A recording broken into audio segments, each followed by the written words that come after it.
We good?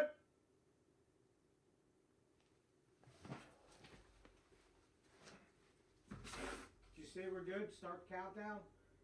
Alright.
We're live in 5 seconds.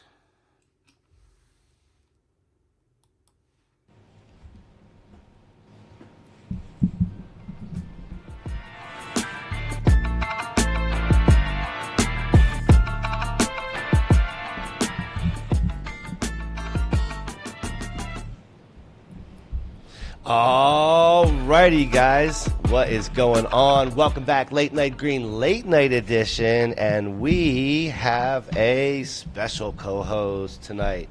So, welcome, you guys know Lindsay. Welcome, Lindsay. Hey, guys. How are you tonight? I'm great. I appreciate you sitting in for the Todd father. No problem.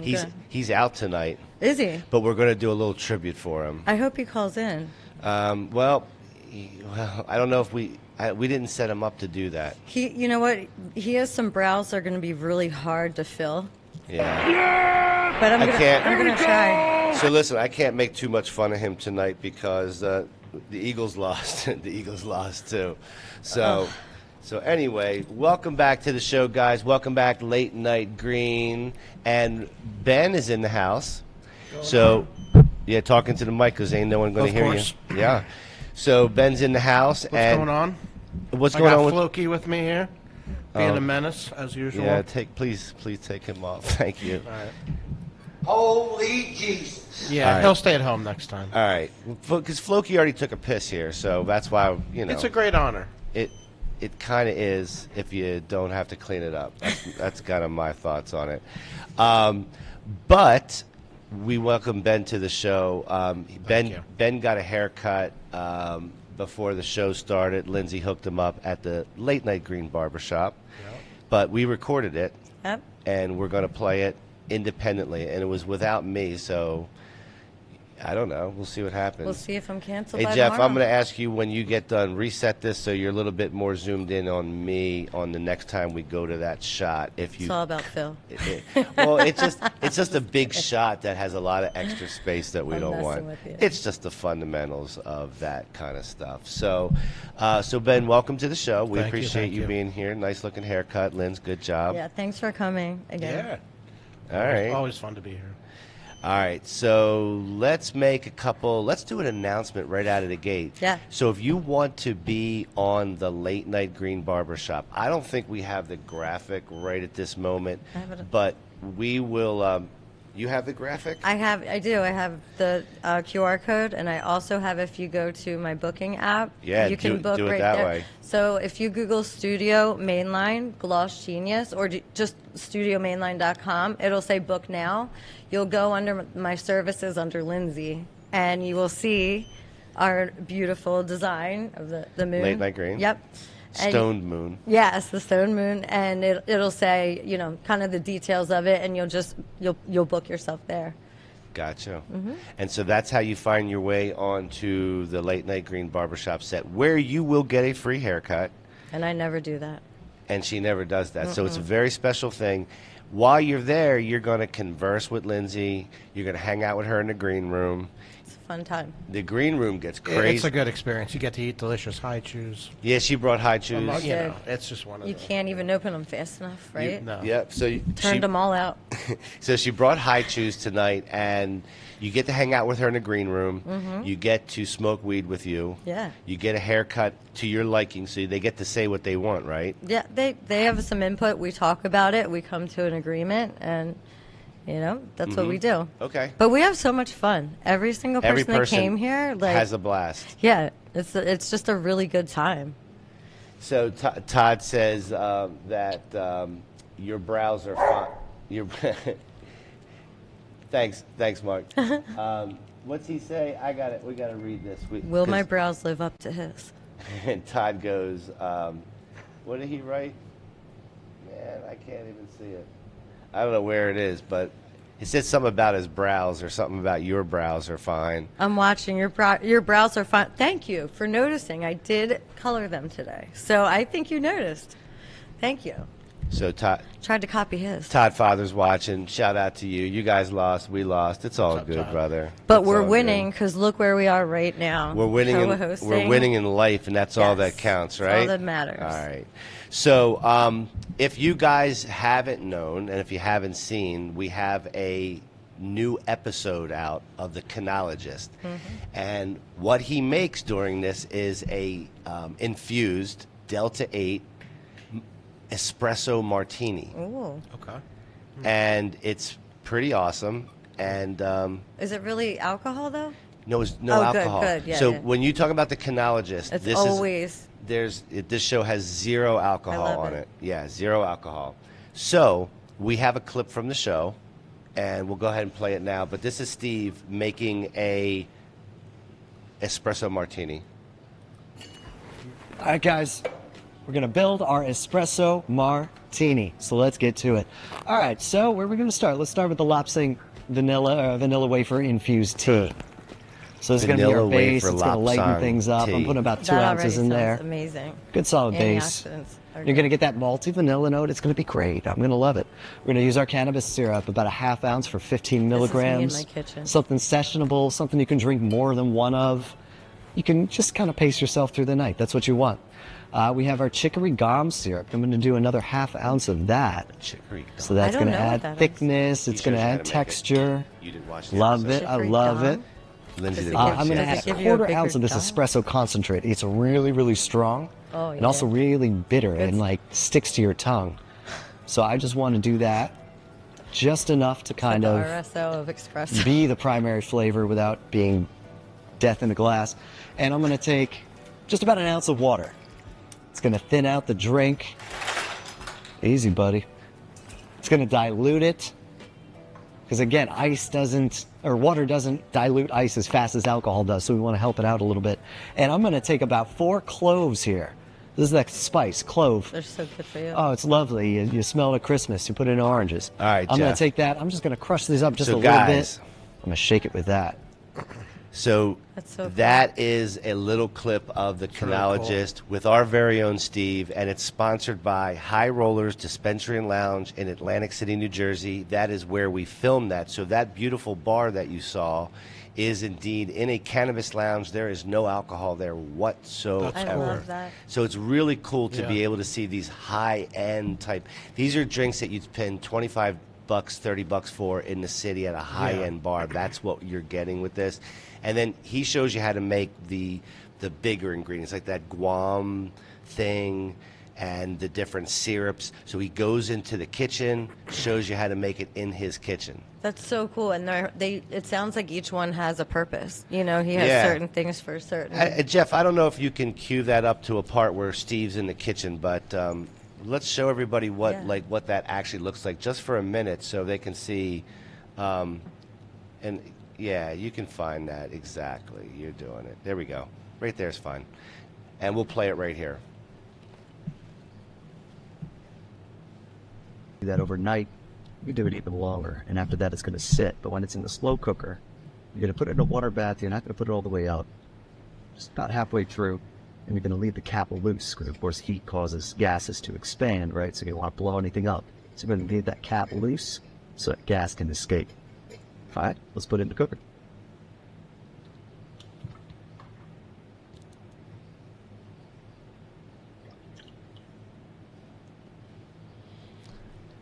All right, you get the That's so gist cool. of it. Yeah, I just love that. I've done that with roses to get. So when you're done watching an episode, like, you have a legitimate shot at making this drink if you want to. Yeah.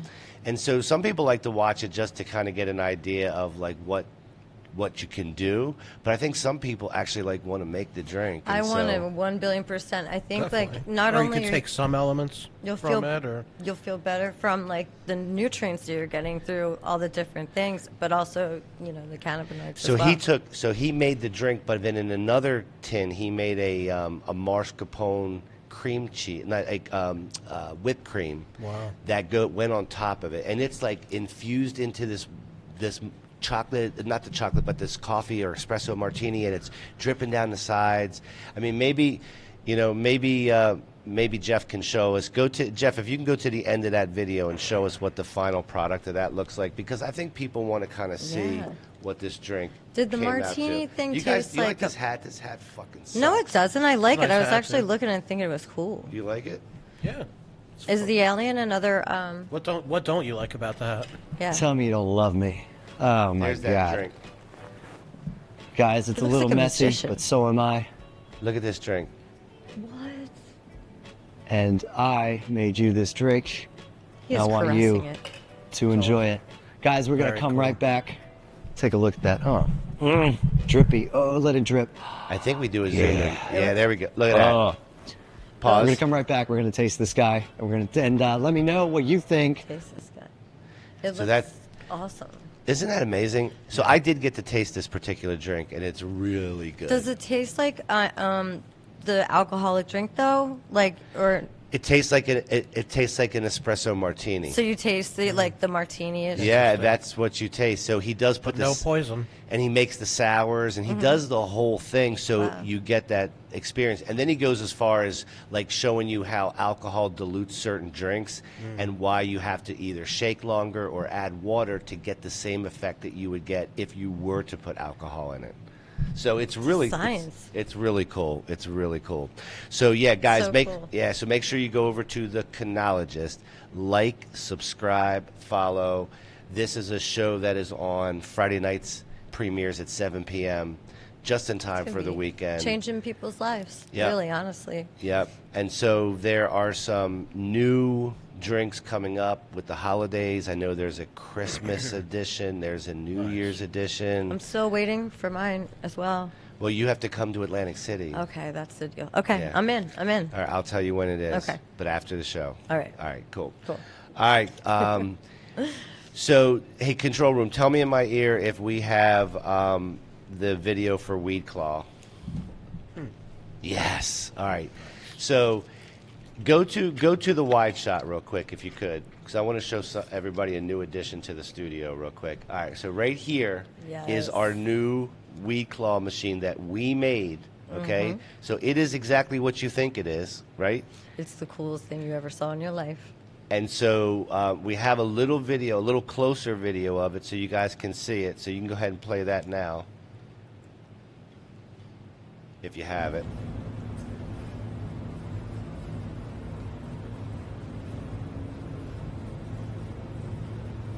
I love this thing. Yeah, it's so cool. One of a kind. I played it.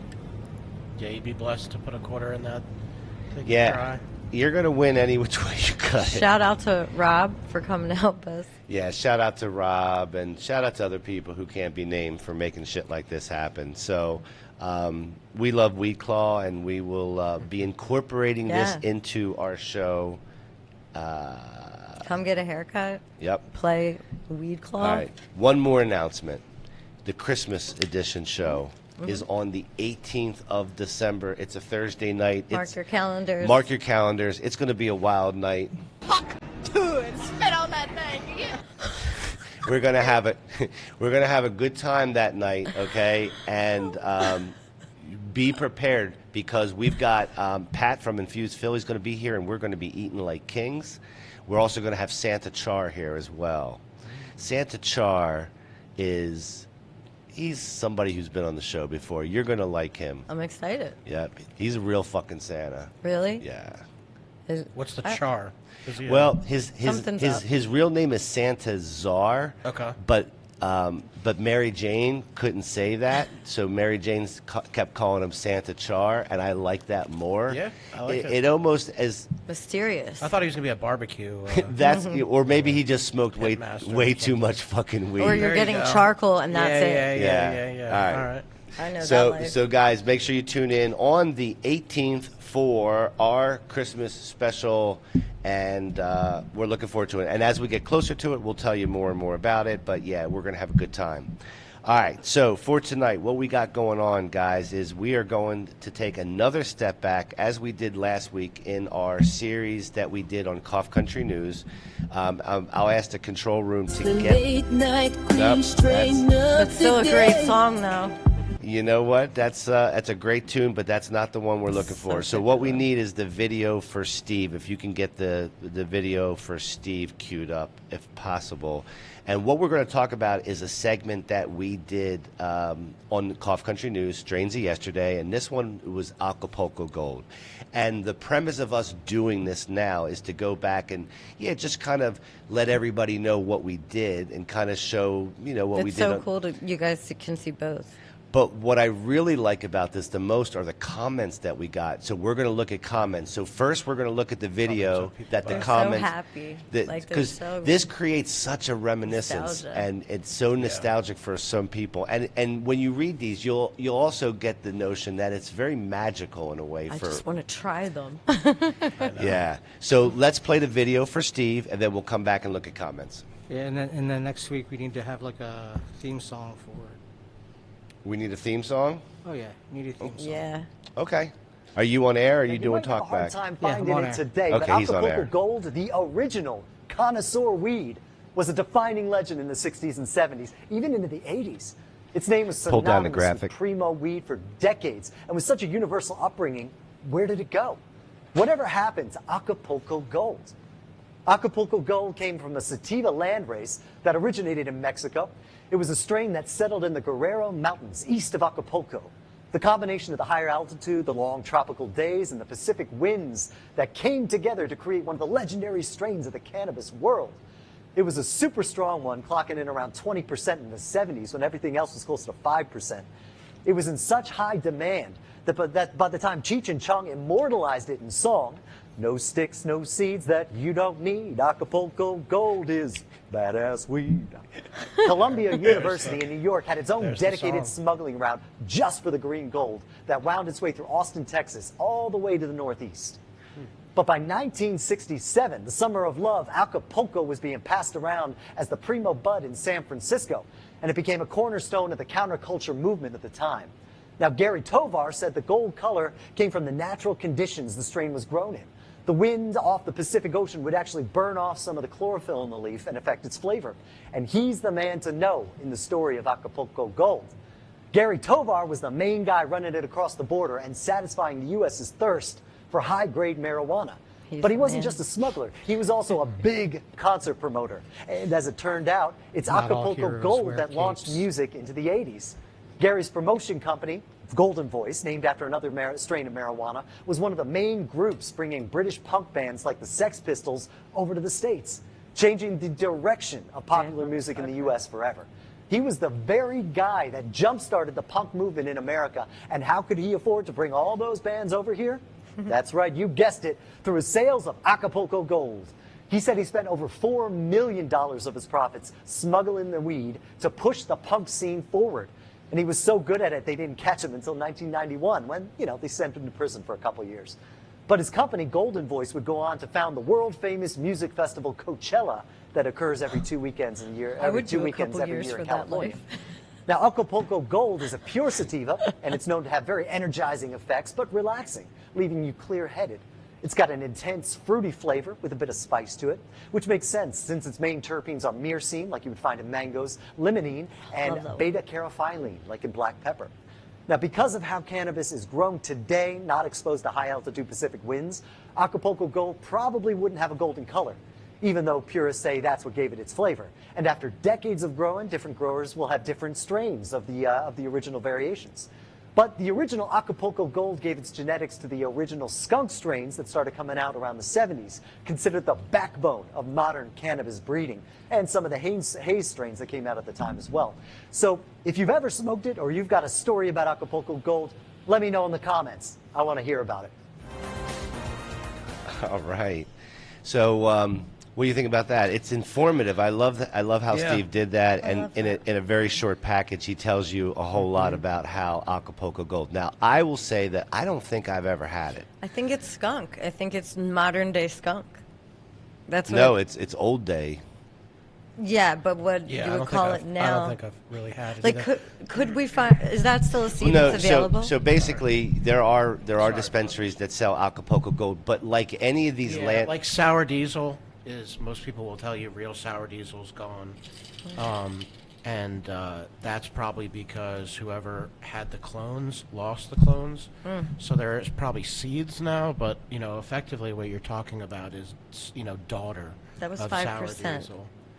yeah, and Right. so So the original clones are probably gone. So you're probably getting like something that's similar to it. but- Everything's a hybrid. and then there's always Yeah. people who say that they've done the preservation and they have the But they still have the clone. and they but have probably yeah. not. A lot of times, what it is people will phenohunt a seed that they think is very similar to the mother. Right. But that's not really the same as being the mother. I just So, had that so, thought. so while we can't provide a whole lot of insight to Acapulco Gold, Yeah. we but it understand sounds, it sounds like a familiar strain. He was the saying way he was I describing Yeah. think Miami Vice in my Yeah. head. terp profiles. Yep. Cartel running across Peppery, the border. caryophyllene. Yeah, so I guess what I was going to say is while we don't have a lot to add to the whole thing, our viewers did, and they had, cool. and they came out in drones with their comments, and so that's what we are going to take a look at now. So I'm going to ask the control room to throw up the first comment. Lynn, do you want to Sure. honor? At Robert Perry 7343. Bought a pound of gold in 76, paid $600, which was highest I had ever paid, but no regrets. Took leave, boarded plane in Hawaii for East Coast with it, enclosed bag, carry-on, packed in dress uniform pockets, which were fairly large. Half on one side and the other half on the other side, of course. With the stops in LA and Atlanta, had time to sweat a little bit, but made it. We still talk about that on occasion. You couldn't hold in a toke, LOL, and still probably best we ever had. Miss the old days, my friends. That sounds awesome. Yeah, shout out to you. That's a good story, and these are the things that can only happen then. They can never happen now. We live in a day and age where you're wanna not go hang out with that dude. you're not cruising through the airports with a pound without any issues, and so no, I mean, you Okay, can't, I'm listening. So TSA put out an announcement quite a while ago. You can look it up on Google, and it says something like TSA is cool. They do not. They're like, we do not make a policy of confiscating cannabis or getting involved in any way with it. So TSA, as a general rule, does not care about cannabis. I've heard them say do you that believe that? Yeah, You do? yeah. I mean, they want Yeah. the dangerous things, not weed, right? That's Right. what a TSA Yeah. agent told me, but I'm afraid of them. yeah. The ones in So- Philly are scary. because it's ambiguously legal in this country, and they're not gonna. But the things that are categorically illegal in this country, yeah, you don't want to. Yeah. Well, let me tell you something. If it were me going through the airport with a pound, I can tell you that Actually, a pound is like not even that much Yeah, compared to what I've nowadays. it would heard. be a lot when they catch me with it. Well, you put it in a locked container in your Yeah. checked bag. Yeah, I'll do that. Get on. I mean, out west, it's like common practice to hop between cities with Yeah. a duffel. I don't know. Yeah, I would feel nervous doing it too, but apparently you can. No dudes will do it nowadays because they're just built different. Yeah. All right, next comment. Man, this is a fucking long one. Back in the mid '90s, I was in yeah, my early teens. here we go. My best Joe friend took Barbecue me won. to an old friend of his who was into filming and audio. I don't recall the speakers, most likely big JBLs, but I'll never forget all the tubes glowing from the Macintosh amp and preamps. That sounds dope, and Yep. probably would be very expensive. Yep, that's just We sat down. Yeah, that's like the I don't know best. what that's that is. top line the shit. tube amps. It's like as good as analog ever got. Yeah. Is We this a sat bomb? down. No, that's Music. a speaker. Oh. We sat down on the sofa. Mr. Audio Guy pulled out a tray and rolled a joint I'm of just what looked playing. like I'm just playing. more than tobacco than weed. He said it was Acapulco Gold. After finishing the doobie, or at least as far as we got, he then removed some of the vinyl from the jacket and placed it on his turntable. Set the volume to a rather respectable level, dropped the needle, and my world changed forever. It's the first time I have ever heard The Dark Side of the Moon. So, yeah. I mean, I was thinking, like, the first time you have really good cannabis that has proper terps, it's kind of like as a kid, the first time you have pizza. It doesn't have to be like the best pizza from fucking, Florence, Italy. You're having pizza for the first time. So, he's listening to The Dark Side of the Moon. He's got a terpy joint. You're not going to be able to compare it to modern good damn cannabis day. nowadays. Yeah. Right? But you don't have to because you're not comparing your 1,000th time your first time, you can't. I wish there was an easier way. And that's where the vivid imagination runs wild. Right? Yeah, I still like you the kind of. story. But I love the stories. Yeah. I still love They the make me feel stories. good. Get a little fancy with a paintbrush when And you're he's reminiscing. he's talking about Macintosh amps and all that. Yeah. That's kind of cool. So he got the greatest sound, Dark Side of the Moon, and Acapulco Gold, and he was in heaven, and I love it. Good for you, brother. Especially in the 70s. Oh, early What- teens, absolutely. Turn your mic up, Jeff, a little bit. Dark Side of the Moon, what? Still hits. Oh, fuck yeah. I agree. It's amazing. I still listen to 90s hip hop Amazing. like that. I'm a animals. It's not 90s I like hip-hop. animals. No, that's Oh, like you, sorry. like how it's still I got amazing. you. I got you. All right, next, is this the next comment? Yep. All right, I'm going to read it from Go ahead. here since I can read it. So late 70s for me, around 78, 79, it was one of the ever-changing round of sativas a friend in PA would import from around the world. Panama Red, Colombian, Jamaican, Thai, Hawaiian, Acapulco Gold, sometimes hash from Lebanon or Nepal. Around 82, all the fun ended with the lethargic, stony indica hybrids, skunk plus Afghans, which look good, but I really didn't care for them. In the mid-'80s, I bred out some haze from Neville's Haze and NL5, and that was the last time I got to experience those paranoid, energizing, intense psychedelic highs. They would grow forever under 12, 12 hours of light, 12, Mm-hmm. 12, yeah. and remain in flowering mode for years. When a So bud it's good. grew, it was ready. When you could prune, it just kept growing new branches with flowers. After several years, the stalk would be as big as your wrist. Perpetual harvest. I'm with those that hate all the indica hybridizing, but I guess we're in the small minority. I'm kind of with you, brother. All of it takes is a little indica in the genetics to ruin a pure sativa. I do agree, too. Weed was more fun when it was illegal. Weed doesn't seem weed without the danger element. It's like not real. It's so light anymore.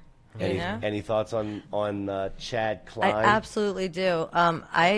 Growing up my whole life, I had a panic attack probably 5 times out of 10, but I kept smoking because those sometimes were really good. And I think there's certain terps for me in sativas that just don't work. I think if you have generalized anxiety disorder, honestly, Really? Yeah. It's too much? Yeah, there's certain Overload? things It's just I've- not, yeah, I don't Sensory really, I don't overload. love a landrace sativa either. it makes Yeah. my heart beat the fast. flavors are interesting, like, and it gets me, like, you know. But if I smoke a Personally, pure I- indica, it bugs me the fuck out. It just Really? Yeah. If That, it's a for pure. me, it makes me feel just fine. Yeah. Okay. Next comment.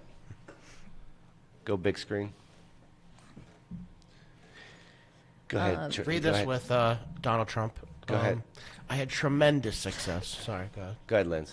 I had tremendous success growing Acapulco Gold from seed in 2021. I grew them outside in western Massachusetts. The 4 plants totaled over 30 feet combined in height. The tallest was 9 feet 4 inches. They had very large, full, what's that? Colas? Colas. Like buds. Okay. Each yielding over 2 ounces of pure bud heaven. Whoa. Although the yield was over a pound of flower. 3 years later, it is still very strong. I have given most of it away and have about 6 ounces left. So, yeah, this guy was growing it from seed. He wasn't growing it from a clone anyways. I'm sure we could get Acapulco Gold seeds, but Looks like it. I mean, how do we really know, I guess, is... how similar it was to... I'll tell you what, though. I feel like it used to smell... When it was illegal, it smelled different. Does anybody, understand when it just smelled different in concerts and all? Well, Maybe. it's just old. It's just different kind of weed from back in the day. Just Yeah. I think has a little bit of a different old school type of smell. I don't know like how to exactly describe it, but I know what you're talking about. Yeah. Yeah, for sure. Next comment. Go full screen because I can't see. There we go. All right, here we go. Back in the late 80s and 90s, and this is from Big Bird 2451. Back in the late 80s and 90s, we used to get herb from a grower. What's that say? Is that I think he in means Napa in Napa Valley. Valley. in Napa Valley Yeah. that we've been searching for ever since. It was very blonde, golden color, and very, very crystally. We would pay nearly twice the standard price for a quarter pound. After weighing it, we could scrape at least a gram of beef out of the bag. I had heavy sense of He lemon. means and- Keith, I'm pretty Oh, sure. I was like, beef? What the hell? Probably not much beef. Yeah, I'm just rated. It had heavy sense of lemon and pine. I do so miss it. So again, reminiscence of the old days. Sounds great. Yeah. Yeah. Shout out to Big Bird. Next comment. Yeah, Big Bird, hey. Hey. Hey now. All right. Go ahead, Lynn. Smoky Okay. Treats writes. Smoky Treats. When I arrived in Long Beach in '76, Acapulco Gold had been readily available for a decade and going for $10 an ounce. Then, after close to a year, the supply shut off like a faucet. Damn. Dried up instantly. Then, after a couple of months, the cartel or whoever, I'm not saying that, the cartel or whoever it was switched to Hawaiian Sinsemilla, supposedly grown in labs inside one of the old abandoned original gold mines in northern Cali. But it was $360 an ounce in '76. The ounces were huge, though. How can an ounce be huge? Like, it's an ounce. Fluffy. They were heavy. Okay, No, then they're fluffy. Fluffy or heavy Z's? I don't know. where did I leave off? They were huge, though. And 9 feet tall steel meal bags. Seal meal bags? Oh, those bags that seal. Okay. The stems were tiny, almost hair-like, and crumbled to powder when crushed. You got the lighter? One joint 3 times the size of a toothpick would absolutely rip 6 people. You can feel the first toke. Best pot for me ever. Thanks for your video. That sounds amazing, Smoky Treats. I wish I was there. Yeah, shout out to Smoky Treats. Thanks for writing that in. I will tell you that over on the Late Night Green channel, that Joe's Barbecue, whose comment we just wrote, he just commented on his comment. And so he writes, hi gang, Barbecue Joe here. That's funny shit right there. The dispensary in our town moved, but originally it was next to a place called Happy Haircutters. So coincidentally. That's crazy. So yeah, Love thanks, that. thanks, Joe. We appreciate you, Yeah, brother. thank Yep, you. absolutely. All right, let's do the next comment real quick. We'll get through these. Yeah, go ahead, Jeff.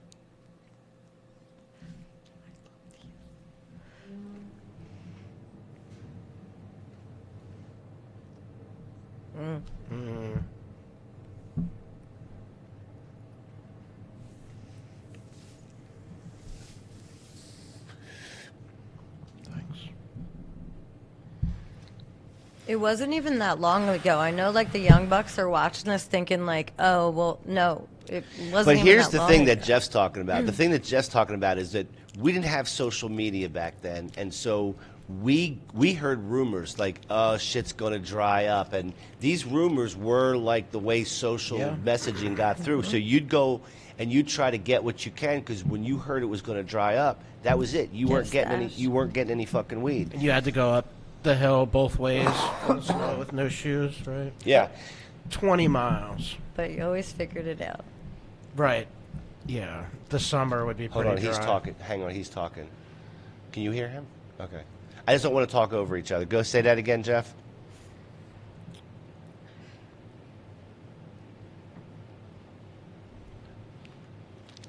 True.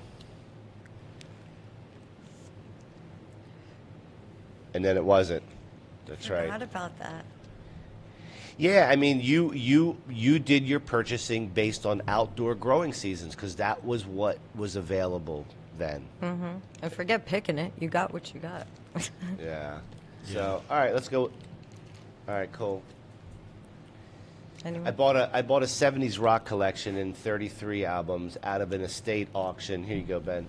Out of estate auction anywhere. When I started to catalog the albums and inspect the vinyl and covers, I love this comment, I found 3 that contained a little more than 100 seeds combined in a small little tiger stripe seeds. Oh, they were seeds combined, small little tiger stripe seeds, and the albums were Crosby, Stills and Nash, the iconic couch cover, and the Led Zeppelin. The third was Robin Trower. I'm currently trying to germinate the seeds, which look fine and well preserved. Wish me luck. Well, that was only from 2 months ago. and I want to know. So Mindhunter would Yes. I'd love to know. Ben, what do you know about seeds that have been preserved in such, or maybe not preserved in such a way? Seeds are a miracle of nature. They can go a huge amount of time and be okay. I like to use paper towels to germinate. I know some people like to put them completely in water. I think that's a little more likely to let I them use rot. stratum. What's up? Have you ever used stratum No. as a medium? Yeah, I couldn't get this Meyer lemon to germinate at all. It took me forever from the seed. It's like a fish tank product, but it works really well. Yes. Oh, okay. Yeah, it's underwater Mm-hmm. soil. Yes, I like the comment because not only did he find the seeds, but they were preserved So in cool. music from the time, like Hell yeah. literally tucked in the damn album cover. What Yeah. music was it again? Did he It was- say? I bet you he'll have like 50%. It was Crosby, Stills, and Nash and Led Zeppelin. Oh. And Robin Trower, that's correct. Correct.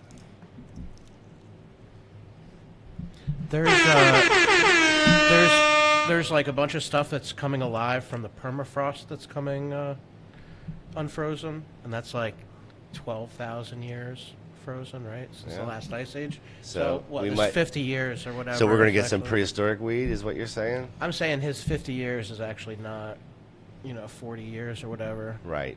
For a seed is For a seed, is it's nothing. It's nothing. Yeah. That is amazing. So if you It's preserve beautiful. you've preserved seeds from then, they're good still.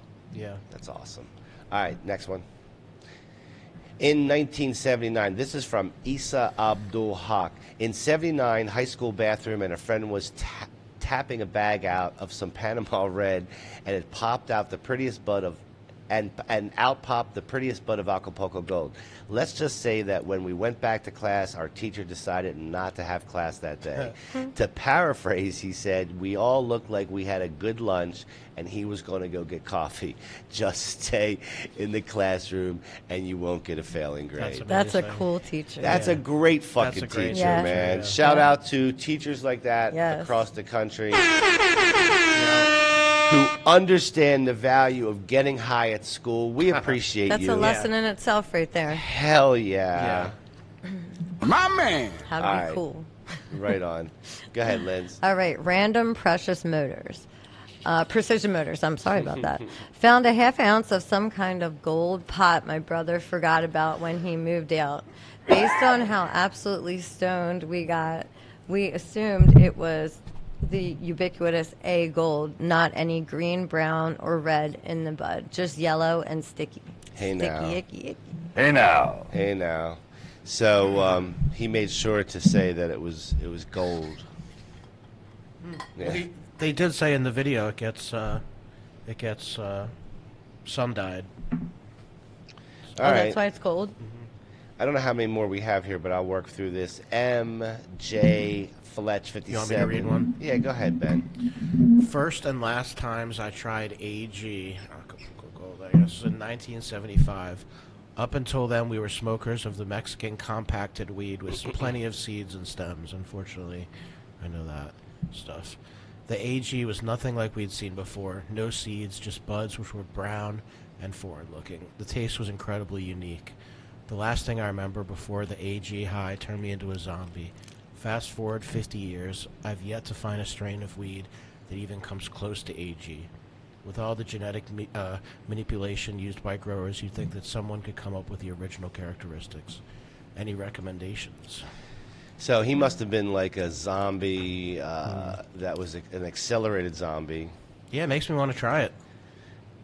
I mean, zombie I'm too sounds like vain you just for that. smoked a big ass bowl of indica or something. But anyway. Yeah. But shout out to you, brother. I love these stories. Yeah, How I many? mean, zombies, I feel like zombies are energetic. They're always chasing people. I think of Kensington's. Yeah, Makes me a sad. lot of zombies are go-getters, I think. Yeah. Okay. I don't cool. know. All right. I don't Go know. get that I've money. seen- I don't know much about zombies, Me neither, really. but I've I'm watched learning. many seasons of what's that show? Walking Dead. Walking Dead, yeah. Hey, now. Yeah, they don't Hey, now. they don't just sit on the couch. These zombies fucking they go. Okay, so maybe they're smoking sativa. Yeah. All right, Bill Blackbone 7152 says I was lucky to score. Oh, I was lucky to score a nick back in the very early 80s, and the only time I ever got my hands on some. To this day, it was the best smelling and best tasting and best buzz I have ever had smoking weed. Yes. Shout out to you, Bill. That's awesome. Good It for must you. be like the first time having vanilla ice cream. They're just like, there's no better Nothing ice cream like in the this. world. Do you guys And it's like, remember- you're just having ice cream for the first Do time. you guys remember? Yeah, I mean, a lot of it's that. Right, it has to be. I mean, listen, if you smoke trash weed and then all of a sudden this Right. shows up in your Right, fucking right, thing, right. you're going to tell the story for fucking Yeah. ever. Right. And there's stories that I tell forever. They're the that OGs. Yeah, I mean, yeah, Fair. no doubt. B.S. Voigt says, I grow it in my basement. My critics say it's the best weed they've ever smoked. It's a great plant. Those Grows- are probably not his critics, I don't think. Well, I think he's being sarcastic. Yeah. Yeah. He's being sarcastic, probably. And you don't grow it in your basement. Well, Don't say that. yeah, you do. Oh, yeah. well, yeah, Voight. like, you don't- crazy He's guy. in a legal state. Okay. Yeah. It's a great plant, grows quick, and flowers up beautifully. Clone to harvest in about 4 months. So, yeah, boom. He just told you. I love plants. I just love plants. They're so magical. I got a hold of some Acapulco in 1999 from Canada. All right, Canada in the house. The growers up there I had connections with had it. It was gold, really crumbly, super potent, and it had the sweet peppery taste. I'll never forget it. I was over the moon when I saw it. When it was a choice to pick from. I even think I got a seed out of the batch. I mean, Nice. everyone's describing it like Jack Hare. Just super pepper forward. Yeah, lemony. Do you guys Yeah. remember like the first time you like smelled weed or encountered it? Yeah, well, Oh, yeah. pretty much. Yeah. Yeah. Yes. I got high as I ever fucking got. What's the and I didn't get high the first time I smoked. A lot of people I don't get didn't high either. the first time they smoked. It took me to Yeah. the Me second too. time I smoked, and then I got high out of my fucking mind. Me too. And it's Out of my mind. Yeah, But same. it took my brain back to this box my mom had in her room. You And- stole your mom's weed. Well, no, I put it all together. I'm like, oh. And my dad, Figured it out. yeah, my dad told me I used to climb up and get the bowl out of the cabinet too. It was in the medicine cabinet. So look at you now. It's proof that you can do things Well, like that we're, and still we're, be balling. hey, we're all later. here for a fucking reason. Balling. All right, well, push that. All right, so it's the very early 70s. We were getting gold and red buds in Illinois. I still remember the taste. $40 an ounce. Not a bad deal. But there were stems and some seeds. Still killer. Stems and seeds. I want the seeds. There were a lot of stems and seeds back in the days, Yeah. even on the good shit. Yeah, I mean, if you're growing outside, it's pretty hard to keep the males out of the crops. Go ahead, Linz. Oh, okay. At John Smith on 9M or JM. Back in the late 70s in the Bay Area, I frequented a rowdy club where they were passing around some Acapulco gold. Soon the cops arrived and everybody scattered, leaving me a frozen smile. Shout out to you, John. Next. He was bugging out. Yeah, he was bugging. Greg Barrington, 9263. I've been smoking for 50 years, and I got an ounce of Acapulco back in the late 70s, and to this day of never smoked such good weed. That was back during the Panama Red days and the Colombian Gold days, and that's where you can get a quarter pound of Colombian Gold for $15. Wow. That seems That was awfully- like $100 then. That seems a little cheap, but shout out to you. 50 years ago? That was... Had it one time in the late 70s. This is from Hardy John. Bitched about paying 70 an ounce for it, but it was a good high. Preferred what we called Colombian red bud for 35 a Z or 110 a QP. Missed the taste of that high. Missed the taste and high of that old red bud. Shout out. Next. All right, Robert Perry, Last one. 73.43. Bought a pound of gold in 76, paid 600 which was highest I ever paid. But no, I read this one. We But read no, this one yep, already? I already read that one. All right, we're done.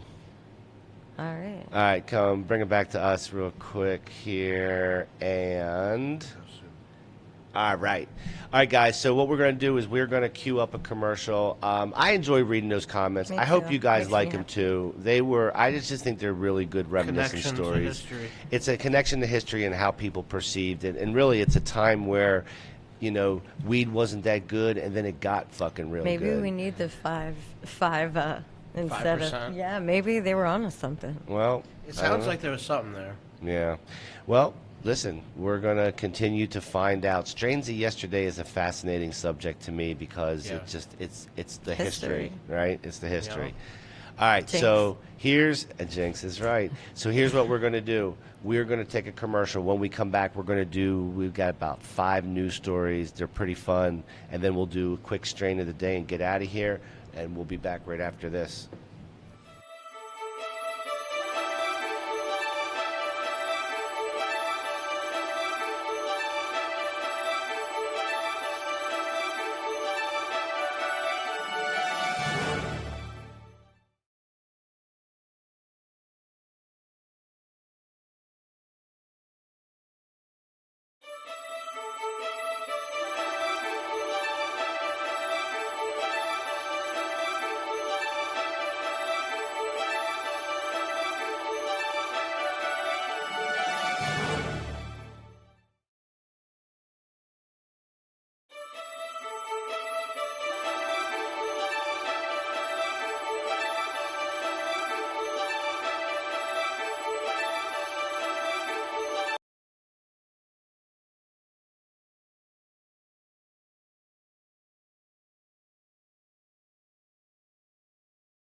Marijuana is huge.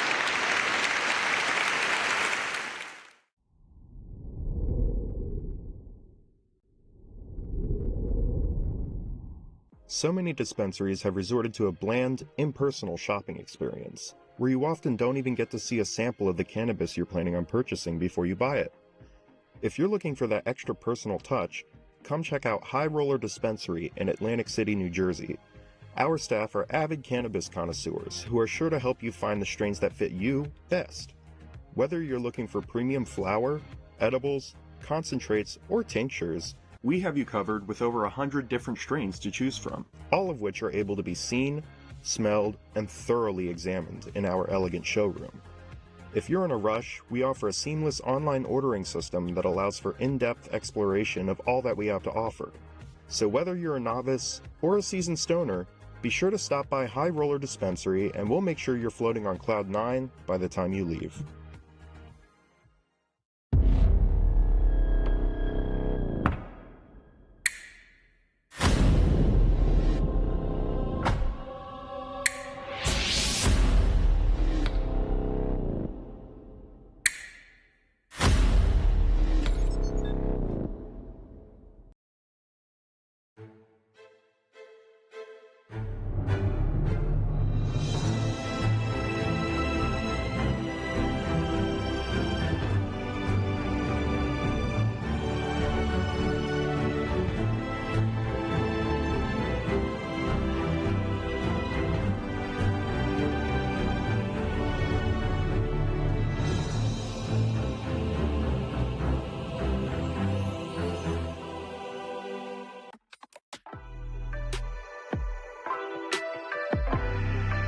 Right around here, 15 inches, maybe if you're younger, you go up to 19 inches, you know?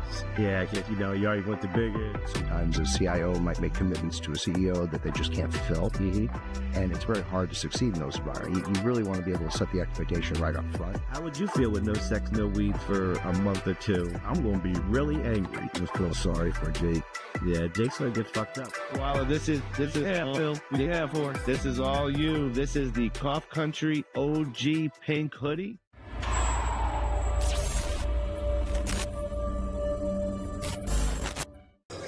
Hey, I'm OG Ganja Goddess, and you're watching Cough Country TV.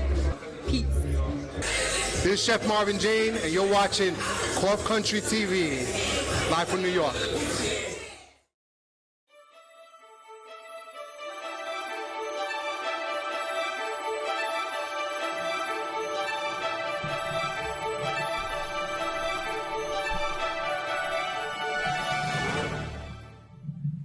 Alrighty, and we are back. What's going on, guys? Thank you for watching the commercials. They're important. And what we are going to do is we're going to talk about some news stories right here and right now. What did you guys think about that? We got some good ones. So if Mr. Todd is watching, this first story is absolutely dedicated to you, my friend. I wish you were here. And it was all designed for you to be here, but since you're not, unfortunately, you got me. We're going to do this. We're going to do this story anyway. So my screen is not coming up. Here we go. So the first story that we're going to talk about is there's something called the Detroit Santa. hang on to that. We're getting the opening to the, yeah, that's okay, Jeff. Shit happens sometimes. Bruh. Okay, so what we're going to talk about is the Detroit Santa Speed Run 2025, dedicated to my boy, Mr. Todd. That's the Todd father. You know who he is. And what this was is a fun, charitable 1-mile run or walk through the downtown of Detroit, where participants are encouraged but not required to wear Speedos. And I got thinking to myself, wouldn't this be a great idea? Because Todd would want to do this, right? Probably. Yeah. I'm sure Todd's happy he can't defend himself right now. Well, he... it's just guys aren't the prettiest things. You know what I mean? Well, like, it's not a beautiful sight. If you're not me, it might be that way. And with a Speedo? You don't like that? No. Because? It looks not attractive to me. Okay, fair enough. And so about this story, the event is, it raises funds for two charities, the Greening of Detroit and the Ruth Ellis Center. It blends charity fun and community engagement. Yeah. And you get to run naked. And then basically naked, but wearing the Speedo or skimpy suit is encouraged for fun, but not strictly required. And what are you going to be wearing? Well, Todd said right here in his text to me that he will not be wearing no Speedos, he said. Really? But I got to be honest with you. He said that's gay. I don't know if I agree with that. I can read banana hammock in the from words here. of Rob, sounds a little gay to me. So Mr. Todd thinks it's gay. And listen, it maybe it is, but if I were to participate, I would do it properly. And I have nothing to worry about, Linz. I got nothing to worry about. It's all good. Banana hanger, I think is what they call them. So after the run... In the cold, too? In the cold. I don't know why they don't do it in the summer. That's saying something. Yeah, because then they're saying, then you get to really show you. Yeah, there's no hiding. We've all seen the shrinkage episode of Seinfeld. So he said he don't want to see me in a Speedo. Well, I don't want to see you in a Speedo either, brother. I think he said he does. I think he does. Bet Todd would be like perfectly manicured, though. So did you guys know that after the run, or you can walk, that there's a raffle and prize draw adding fun incentive beyond the run itself? Cool. So is there any video of this or no? Yes, we have some video. And yeah, let's take a look at the video. Let's see what this is all about. 20th, and I'm very excited. Oh, they're doing extremely well. Hot streak. It was cold and snowy over the weekend, but some people felt it was the perfect weather for a run. Sure. The annual race in downtown Detroit was all about Speedo and not about your speed. Are we about to show this? I guess we Yes, are. we are. Hundreds taking part in the 10th annual Santa Speedo Run yesterday. The group was allowed to walk or run a mile-long route through the city wearing nothing but a Speedo and a smile. It was all in good fun and for charity. Stop it. Look at the festiveness behind me. People showing up as Christmas trees, people showing up in Speedos, people showing up in Santa hats, dressed as presents. Who else is going to run a mile through downtown in 20 degrees and nothing but festive attire or a Speedo and say, you know what, I did this. What'd you do this year? Not that.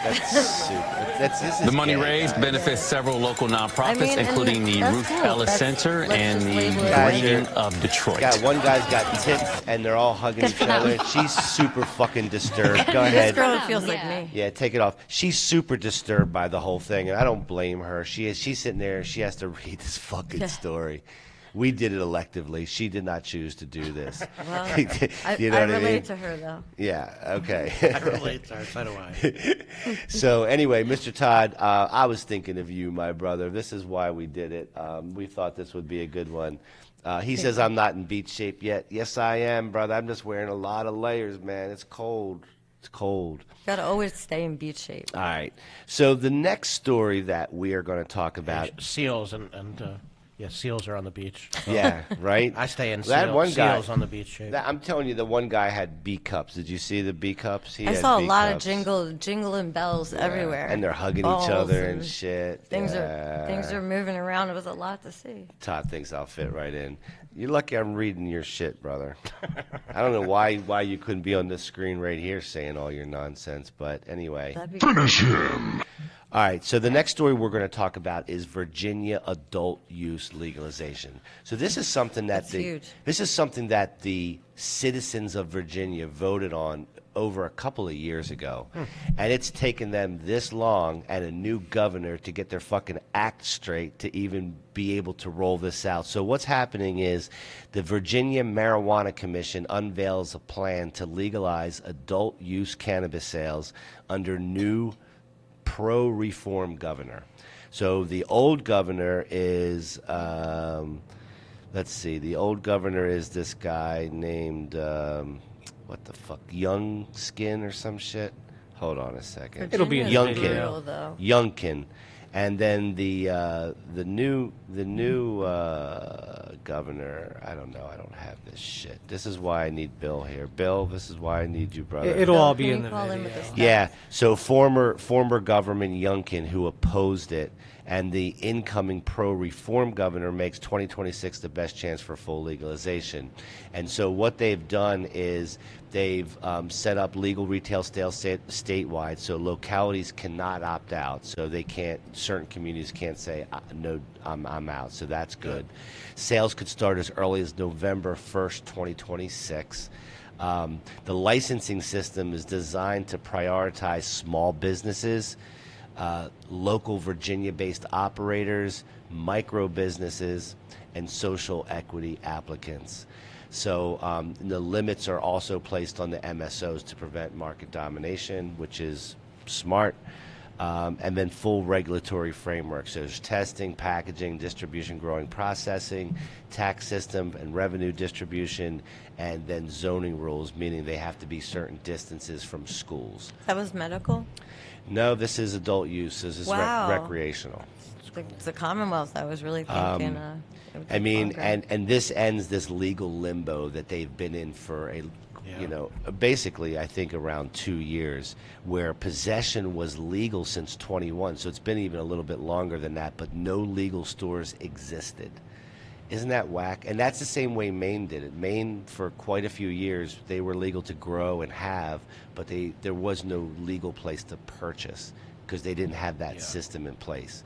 So, and so that's what's going on, designed as a balanced, small, business-friendly model versus a corporate takeover type of Anything's setup. better than a corporate takeover. So it took them a long time. That's okay. I've learned now that Sometimes you have to wait to get what you want. I always just thought we want it legalized. That's it. Well, here's what I think. I think when the people fucking vote for something, I don't think it's up for debate at that point. We voted for it. Yeah. You have an agenda to go follow. Go follow it. I don't care if you're a Republican and you don't like it. I could care less. Yeah. What I care about is if the voters vote for something, this is a democracy, fucking do it. Yes. And it shouldn't take 4 years to fucking do it. 5 before it's all over. Guys, watch Phil's special about, What's going on with him. Yeah, what gets My deep flipped. dive. It is infuriating, and no one knows. I've been asking all my clients. People don't even know That's why about it's it. ambiguous to whether or not voting on something is the... Yeah. Because the I have no the faith. federal government can come in and just do whatever they Well, want. that's what they do anyway. They do what they want to do, and so we think we have. And it's this story here shows the deal. The deal is you can vote for something, and then it could take 5 years and a governor to be changed before your shit ever happens. And then I think as soon as Big Pharma really wants, huh? I think as soon as Big Pharma really has a play too. Yeah. I think that they are like, no big corporate takeover because they're not ready for their takeover. And before I move on, do we have any B-roll for the Virginia story? Virginia could be one step closer to recreational cannabis sales. Today, a state-appointed commission unveiled a blueprint for how it would work across the Commonwealth. Fox 5's Homa Bash live in Arlington tonight with those details. Hi, Homa. Hi, Kenneth. Medical dispensaries fancy like this one shit. right behind me have been allowed for about 5 years now, but getting into that retail cannabis market, that has proven to be a born, challenge in the Arlington, yeah. Commonwealth. They tell me here, if this goes through, it would be a huge win. For us as a business, it would be a massive win. But more importantly, for folks that want to consume cannabis that's safe tested, age gated, standardized products, it's even more important. Now, this is Beyond Hello. They run 6 medical dispensaries in Northern Virginia with a cultivation plant in Manassas. They tell me they're hopeful Virginia can follow in Maryland's footsteps. Today, the Marijuana Commission met with 7 pages of recommendations after months of hearings and studies. Keep in mind, it has been 5 years since Virginia legalized possession and cultivation. But some key points from the proposed bill: it favors small businesses and gets rid of opt-outs for localities while making sure they receive a percentage of revenue. There are projections of about $400 million in annual tax revenue over the next 5 years. It also looks to curb the illicit market while reinvesting in communities hit hardest by laws from the war on drugs era. Here's State Senator Aaron Krause and Delegate Paul Krizek, both who helped sponsor the legislation. Krause telling me creating a level playing field was an essential step. It made sure that All right, everyone that's would good. go to market at the same time, ensuring that Big Pharma does not. So they're getting their act together in Virginia. I would have never thought it would have been a Commonwealth that would have. That got their act together? Yeah, it's actually really nice to see. Well, it is nice to see. I don't like how long it took, but I do like the fact that they're on the right track now. So good for you guys, Virginia. And let me say something else about Virginia. Virginia is one of those places, if you guys are on the East Coast and you've ever driven from north to south or from south to north, you guys know that if you're cruising through there with weed, those motherfuckers, they do not. If you go 25 No, miles fuck over the around. speed limit, you go More- to jail Virginia for 3 days. Especially Northern Virginia is the fucking... The closer you get to D.C., and I will tell you, man, there are so many people that have been busted along that route in Virginia, and They get 3 days you in know, jail. For, so not only did they take 4 years to do what the people did, but they come with the notorious reputation of fucking people's lives up who have a little bit of weed that might be traveling to Florida. So, I'm glad Virginia is getting their act together, man, but you guys are not saints, man. You guys have done some serious fucking damage. I heard So, the judges own the jails. I've heard that. Yeah. Anyway. One of the things I took away from the full video, there was one thing they said at the end. They specifically put stuff in about trying to help communities that were most impacted by the drug war. And Yeah. I felt that's always something that's been cool. important for any kind of like marijuana legalization because, they were disproportionately set up. communities hurt by that. And then it's completely other people benefiting from the, from Yep. the legalization. And Jeff, that is a really good point, and a great lead-in to the next story, which is us talking about the holiday letter campaign for incarcerated cannabis prisoners. So, as you guys may or may not know, marijuana advocacy group, cannabis prisoners, launches a nationwide holiday campaign to send letters to people still incarcerated for cannabis offenses. So this project, as you probably heard, called the Last Prisoner Project, has launched the annual holiday letter writing campaign, and their goal is to encourage the public to send letters of support, hope, and human connection to people who are still serving prison sentences Can for we send weed. a letter to our legislators to get them out? I don't think anybody should be It's so incarcerated for anything People are related to making- cannabis. yeah. And many of these individuals remain behind bars, even though cannabis laws are now legal or decriminalized in many states, including the states that they got busted in. So, which is a win for the private prison system. Yeah, they need. They don't have money for to fight it. That's what. and it all is. of these underground suppliers to the prison systems too that make ridiculous amounts of money without like any oversight or screening whatsoever. So the campaign runs through the holiday season, a time when loneliness, isolation hits hardest for incarcerated people. I will tell you, I kind of wish I mean, I did know about the Last Prisoner Project. I didn't know that they do a holiday letter. I would like to do something next Christmas for this, where we get involved to help with them and this project. I'm going to write a letter this year. Okay, good. Yeah. Good. So, guys, go support the Last Prisoner Project and their annual holiday letter writing campaign. I think it's a great cause. Do we have any B-roll on that story? Hi, I'm Stephanie Shepard, Executive Director of Last Prisoner Project, and I want to thank you all for your support throughout the year. But we're coming up on the holidays, and I want to encourage you to support our holiday letter writing campaign. As you know, the holidays are a particularly difficult and lonely time for our constituents. Being separated from their families is especially difficult.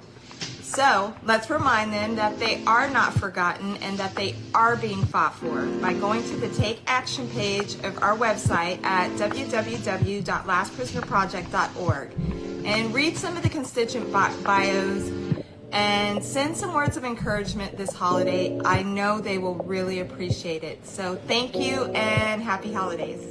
I need to send a little commissary. Yeah. Well, I this is something that I'm just becoming aware of, so I'd like to see how we can become involved. If it's not too late this year, we'll do it next year, but we'll be involved in this because this is a great cause for sure. You know, they also had this letter writing guide attached here. I'm just going to run through the slides real quick just to kind of show what you can see on the website. Sure. So this is just the background of the organization. It shows you how you write the instructions. letter, you know, how to get started. It's got some codes you can scan, check out. And then next thing we got here is a bunch of examples. If you guys want to read through a couple of these. Yeah, I mean, I'll read through a couple of these Nonviolent. about Hector. This is Hector Rubin McGurk, and I don't know what FCI, Victorville medium, some sort of medium security. He's a nonviolent marijuana offender who is serving sentence of life without parole. What the fuck? Rubin will die in federal prison for a nonviolent marijuana offense if he does not receive a commutation. When Hector was tried for this offense in 2002, the first injury was not able. The first jury, my bad. The first jury was not able to find him guilty, and the trial ended with a hung jury. Federal prosecutors tried him a second time, and he was convicted of this marijuana offense and was given a life sentence. Because it's federal. Fucking shame on us, man. Shame on us. It's worse than death. You just read this one. We'll just read a couple of these guys, but these. This is these Michael are, Woods is serving a sentence of life without the possibility of parole for victimless cannabis offense. A Canadian citizen with no prior convictions. Oh my God. Michael was arrested in 2008 and sentenced to federal prison after being found guilty of cannabis conspiracy charges. The now 50-year-old Michael hopes to be released and reunited with his family. That breaks my heart. Fucking They stole his life. There's just example after example of, you know, nonviolent offenses, people doing life because of, you know, some cases like the 3 strikes With rules no that they used to record. have. Like this guy here, you know, just There's people all over 60-year our sentence for system, victimless cannabis offense. And when they get out, because they will, they should never have been subjected to this. They won't be the same. No, they won't be the same. But I mean, really, I mean, we've grown to the point where we understand what this is and what it's not. Excuse me. And I really believe that these folks should not be in prison. Yeah.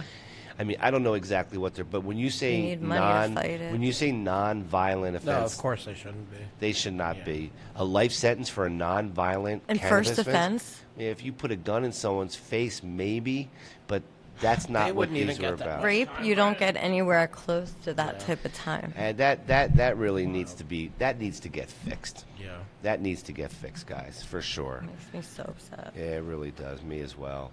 The next story we're going to do about CBD and aggressive dogs. A new large-scale study finds that long-term CBD or hemp supplement use within dogs is linked to reductions in aggressive behavior over time. So they studied 47,000 dogs across the U.S. were part of this dog aging project. Wow. And 7.3% of these dogs have been given a CBD or hemp-derived supplement at some point. Of those, there were frequent users, meaning that they had daily supplements, and then there were dogs receiving CBD. Well, no, the dogs receiving CBD tended to be older, on average 3 years older than non-supplemented dogs, and more likely to have certain health conditions that older dogs have.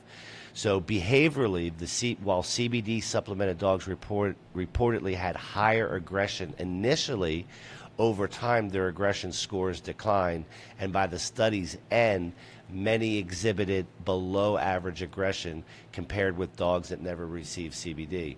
So I kind of thought it was interesting is that they didn't chill out right away. They actually got more. They got more I've been aggressive. through this. I stopped giving it to my dog because of that. Really? Yeah, I think I'm going to go back. You didn't wait long enough. Yeah, I didn't know that was a thing. I just thought like it wasn't agreeable with him, but he's a Labradoodle, and they're crazy. And then they say no consistent effect found on other behaviors like anxiety or agitation. The observed change seems to be specific to aggression. This dog has real bad anxiety. I mean, that's not kind of aggression. I mean, isn't that the same in humans a little bit? Stoners are less aggressive, right? Like generally. But maybe in the calmer. beginning they're not, and then they work their way down. into Literally, it. that's what So it's so we're the same as you're dogs. making stoner dogs, you know? Yeah. Yeah. Yeah. I mean, I feel when I started on my healing journey in life, weed was a big part of that, and I think it's just honestly having plants in your body, and it just one thing leads to another, and I think it makes you a better person over time. So yeah, I relate to the dogs. Cool. I do too. And this also represents the largest U.S. data set linking long-term CBD hemp supplement with behavioral changes in dogs. So Time this out. is They studied that, but they didn't do normal studies yet? Like, what the heck? it's you got to look at who's paying for the studies, right? All right. So I'm assuming that we're talking about hemp-derived supplements and hemp-derived CBD being paid by the industry that's making a lot of money right now to come up with a study that shows you why this helps pets. Yeah. Period. Yeah.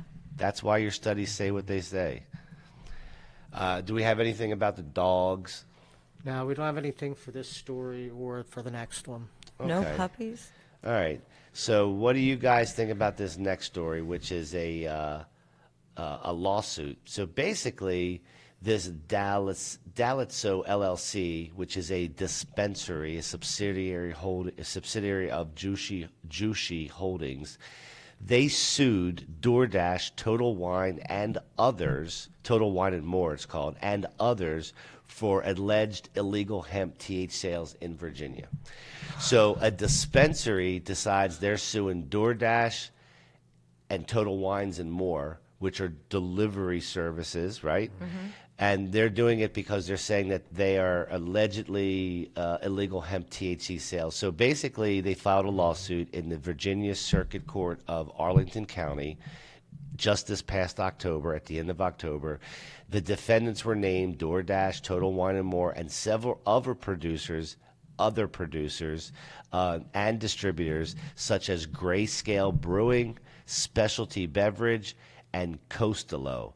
The central allegation is this: these companies sold or delivered hemp labeled products that exceed Virginia's legal THC limit, effectively distributing unregulated, intoxicating cannabinoid products. And so the claim is basically saying that there's a 2 milligram THC per package cap, and the stuff that the lawsuit claims, like items like Costello THC red cream soda sold from a Total Wine location, had more than double that THC limit, making them illegal under that state's law. And so with them, they argue that these unlicensed sales undermine Virginia's regulated medical cannabis market, giving these unregulated sellers an unlawful competitive advantage. So this is super fucking interesting, because this is really the heart of what we were going through, what we were talking about over the last few weeks. So they want the Trump administration trying to do this, right? Who? The Trump administration is trying to do this exact thing, right? Lower the limit of the Delta 8 stuff. Exactly. And so what they're seeking here is a jury trial. So they want a jury trial, and they want more than $80 million in damages for this. So they're going after these companies for $80 million, citing economic harm to their business from unfair competition. Injunctions to halt further unlicensed hemp THC sales and deliveries near its dispensaries. So they want injunctions as well. And really why this matters is it really highlights the tension between hemp-derived THC products often sold in mainstream retail delivery channels and the state-regulated medical stuff. And we talk about this all the time. One avenue has zero money to start up their operation, and the other one has regulation after layer after layer after an exorbitant amount of money, and in some states don't even have the ability to write the expenses off on their sales. They just have to pay taxes on top line revenue. So I like less government. this is why this case could potentially set a level of precedence that does move forward in what's happening. Has it been like that for a while there? They're 2 milligram. They had a lower. It looks like they had. Well, it was two milligrams per package, and so if it's probably still the 0.4 or whatever it was, but that's what it's supposed to be. Doesn't mean that's what you're getting, and that's the issue. And so the last story that we have before we talk about our strain of the day, real quick, is Target. You shop at Target? You do? Yeah, it's the best. You always need something from Target. Well, a new poll says that many cannabis consumers are more likely to shop at Target after the retailer began selling hemp-derived THC beverages in select stores. So look how quickly we forgot about the rainbow fucking shit in the front of Target. We forgot about the rainbow shit. We forgot about the rainbow shit, but now we're worried. Now we're making sure that we go to Target because they sell hemp-derived THC I'm already beverages. A little blazed before I go there. So Target's begun sell a pilot program selling THC-infused hemp-derived beverages in select stores starting in Minnesota. But they're allowed. Okay, Minnesota doesn't have anything about that. Why Minnesota? I don't know. I do not know. And this is why it's confusing. This that looks great. I want to try it. Yeah, you do? Yeah, it looks like tea cooler, right? Yeah, kind of. It's got and that. It says magic, so I'm in. Yep. And there's 4 cans in a pack. So yeah, magic, half and half, tea, lemonade. It'd be a lot cooler if there was some mushrooms in there. And but this isn't the end of the story. We have made $17.99. Yeah. That's not bad.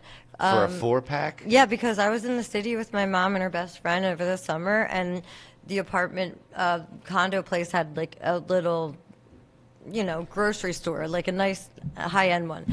And they came back with a 4-pack. They were 10 milligrams each. They're called Breeze. Mm-hmm. And I was like, I love it here. Yeah. You guys just came back with this? It's everywhere. With my mom?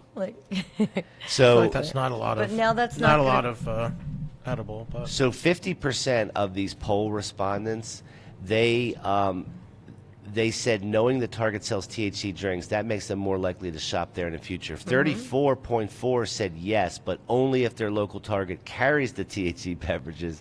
And 16.1 said yes, they want to support their retailer more now, regardless of the location. The remaining 49.5 said that Target's decision wouldn't affect their shopping habits at all. And that's the correct answer. I gotta try it first. You know, we wouldn't. That's.